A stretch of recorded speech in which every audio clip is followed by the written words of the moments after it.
رحم فرما میرے مولا۔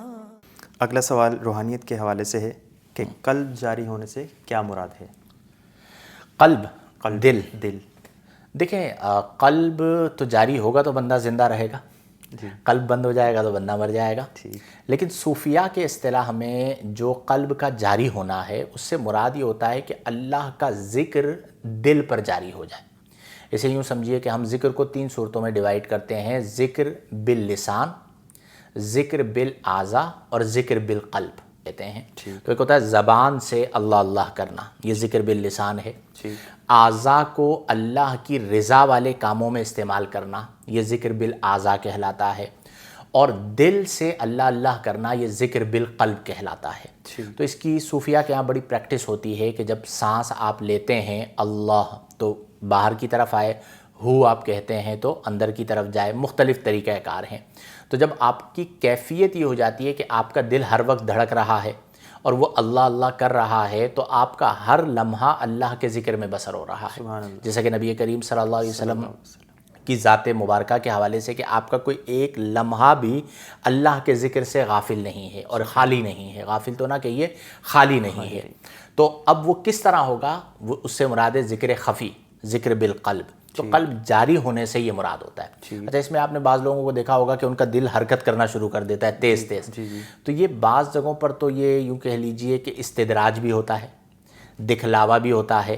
قلب جاری ہونے سے مراد اس جگہ کا حرکت کرنا نہیں ہے، ٹھیک ہے نا۔ بعض لوگوں کو میں نے دیکھا ہے کہ وہ اپنے پیر صاحب کی عظمت بنا دیتے ہیں کہ دیکھیں ہمارے پیر صاحب کا قلب جاری ہوا، وہ پورا متحرک ہو رہا ہے، ٹھیک ہے۔ تو اگر کسی کا ہو گیا کثرت سے ذکر کی وجہ سے تو اچھی بات ہے، لیکن یہ قبولیت کی دلیل نہیں ہے اور علامت نہیں ہے۔ اصل میں ذکر جو خفی ہے اس کا تعلق ہی باطن کے ساتھ ہے۔ اگر اس کی ظاہری علامت نظر آ گئی تو وہ ذکر تو جلی ہو گیا، پتہ چل گیا۔ تو اس لیے اصل جو ذکر ہے، یا یوں کہہ لیجئے کہ بعض طبقہ صوفیاء کے نزدیک افضل ذکر جو ہے وہ ذکر خفی ہے، اور بعض طبقہ صوفیاء کے نزدیک یعنی بعض صوفیاء کے نزدیک جو افضل ذکر ہے وہ ذکر جلی ہے۔ دو الگ الگ قسم کے اذکار ہیں۔ تو المختصر یہ ہے کہ قلب جاری ہونے سے مراد اس میں اللہ کا ذکر جاری ہو جانا ہے۔ ٹھیک۔ اگلا سوال یہ موصول ہوا کہ وظائف پڑھتے ہوئے آنکھوں سے آنسو جاری ہوتے ہیں، یعنی یہ آنسو رونے کے سبب نہیں ہوتے؟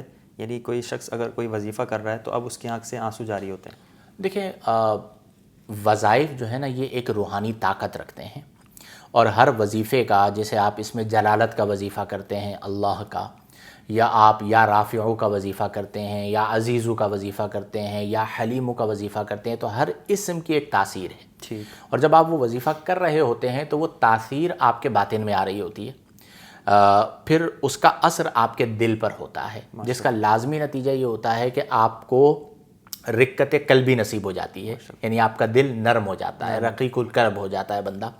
اور جب بندہ نرم دل ہو جائے تو پھر اس کی آنکھ آنسو بہاتی ہے، اس کی آنکھ جاری ہو جاتی ہے۔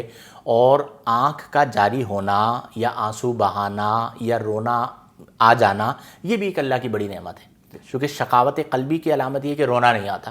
کئی لوگ ہیں وہ کہتے ہیں ہم رونا چاہتے ہیں لیکن ہم رو نہیں پاتے، اس کی وجہ کیا ہے؟ دل سخت ہے۔ تو وظائف میں نے یہ دیکھا ہے کہ وظائف کا لازمی فائدہ یہ ہوتا ہے کہ دل نرم ہو جاتا ہے۔ جب دل نرم ہو جاتا ہے تو آنکھ آنسو بہاتی ہے، اور اللہ کو یہ آنسو بہت پسند ہیں۔ لیکن اس لیے وظیفہ نہ کریں کہ میرے آنسو جاری ہو جائیں، وظیفہ کریں اللہ کی رضا کے لیے۔ اس کے جو ضمنی فوائد ہیں وہ آپ کو ضمنی طور پر حاصل ہو جائیں گے۔ وہ فرمایا گیا نا کہ رونے والی آنکھیں مانگو، رونا سب کا کام نہیں، عشق محبت عام ہے لیکن سوز محبت عام نہیں۔ تو سوز جو ہے، سوز و گداز جسے کہا جاتا ہے، ذکر محبت عام ہے لیکن سوز محبت عام نہیں۔ تو ذکر ایک ابتدائی درجہ ہے لیکن سوز جو ہے وہ اس کا نتیجہ ہے۔ تو جب سوز و گداز حاصل ہو جاتا ہے تو پھر اس کے ایک اپنے لطف ہوتے ہیں، پھر آپ تن کی دنیا سے نکل جاتے ہیں اور من کی دنیا میں کھو جاتے ہیں۔ اپنے من میں ڈوب کر پاجا سراغ زندگی، تو اگر میرا نہیں بنتا نہ بن اپنا تو بن۔ تو من کی دنیا کے اندر جو ہے وہ ایک الگ دنیا ہے۔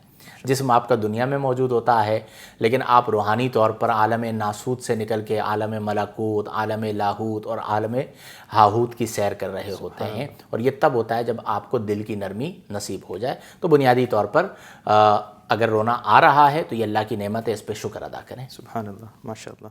رحم فرما میرے مولا.